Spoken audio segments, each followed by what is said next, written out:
Good morning! Sunday ngayon, linggo, kaya walang pasok.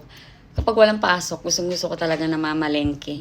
Nalilibang talaga ako kapag namamalengke ako. Papakita ko sa inyo yung mga binili ko ngayon. Ayan.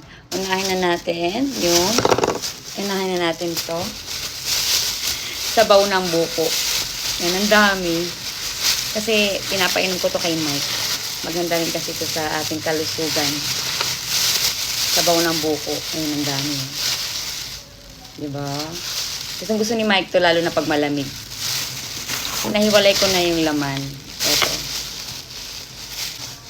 Saba. Gusto rin to ni Mike. Saba. Ayan. Ang dami. Ang ganda ng saging.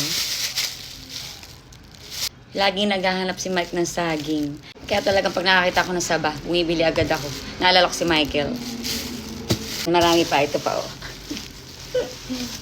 Ayan, ano pa? Gata. Parang namimiss ko na kasi maggata. Ayan. Gata. Ayoko ng dilatang gata. Parang, basta dilata, iniiwasan ko yan kasi masama kay Mike yan. Mga fresh talaga yung mga binibili ko. Hindi ako masyadong nagdidilata. Sobrang bihira. Kasi nga masama sa health ni Mike yung mga dilata. Meron din tayong isda. Yan. Siyempre, umaga. Maganda talaga ang isda sa umaga. Yan. Meron din tayong hipon. Ang lalaki. Tignan nyo.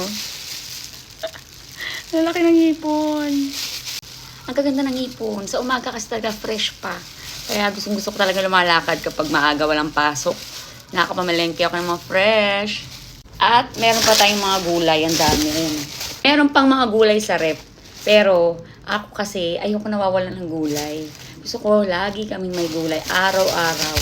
Kaya yan, dami-daming gulay. Oh. Yun naman ang dami. Ito, meron pa. Nakakita ko ng malalaking sili. Pang dynamite to. Tingnan nyo. Ang dami. Magda-dynamite kami mamaya. Diba?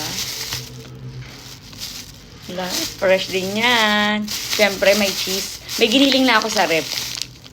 Nalagyan ko na lang cheese. At syempre, meron din tayong biniling mga itlog. Ayan, eggs. Favorite na naman ito ni Nia. Hindi kami pwedeng walang egg. Talaga naghahanap ang anak ko ng egg. So yun lang, share ko lang sa inyo kung ano yung mga gusto ko talagang binibili. Syempre, yung mga healthy foods for my family. Thank you everyone sa panonood.